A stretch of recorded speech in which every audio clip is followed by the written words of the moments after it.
The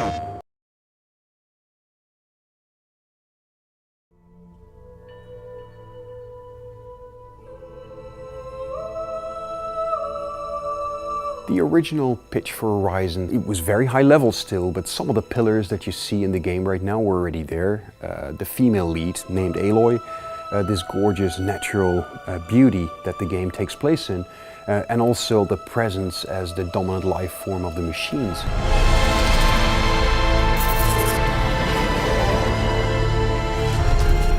The machines turned out to be very much animal inspired. That is something that the game designers found to be a very natural way for us to portray these machines. We knew basically we wanted them very big and very awesome, and we wanted lots of them, but we didn't necessarily know what the exact look of it's going to be.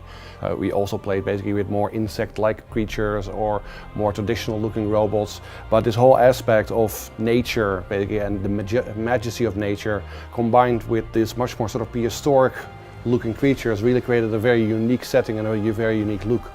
There's something basically that in game design they call a tell, that you can sort of look at the creature and by how it's animating, how it's behaving, you know what sort of attack it might do and you can sort of prepare for it. And that's really important, and in that regard it really helps that these creatures are recognizable. We came up with lots of ideas for different animals that we sort of wanted to recreate in the game. But also at the same time we were looking for different opportunities for the player in terms of maybe there should be an enemy or a machine that has a lot of loot on them. What kind of machine would fit with that? So we came up with the Shell Walker. The Shell Walker is basically a walking treasure chest. It has this super valuable loot on its back. So that's kind of where the idea then originates. You want the machine to have a certain purpose in the game.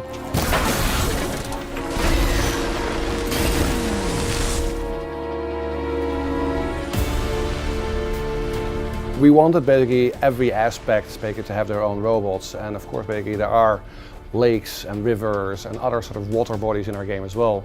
So the Snapmaw, the crocodile, basically was specifically designed to take advantage of those sort of environments and offer the player a new challenge in that environment. So the Snapmaw is one of the enemies that we haven't shown much of. It operates very often in groups. The machine itself is already very dangerous, especially in the water. Fortunately for Aloy we have sprint swimming, so she can swim a little bit more quickly.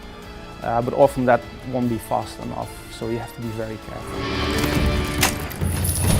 So Aloy has a unique ability. She can use her spear to override machines. The broadheads can, if you override them, you can use them as a mount. But if you override the Watcher, for example, you can turn its faction, so it will fight alongside, it will fight for Aloy. Then we have the Tallneck. Once she manages to climb the Tallneck and overrides the Tallneck, she uncovers a large part of the areas, clears the fog of war in that area, but also reveals machine locations throughout that entire region. She also unleashes a big blast that stuns any nearby machines in the region. So whenever you encounter a machine, you can see it in its idle behavior. But when the machine itself goes into combat mode, that's when the AI basically takes over, but you can learn and study their behaviors and get better at defeating them eventually.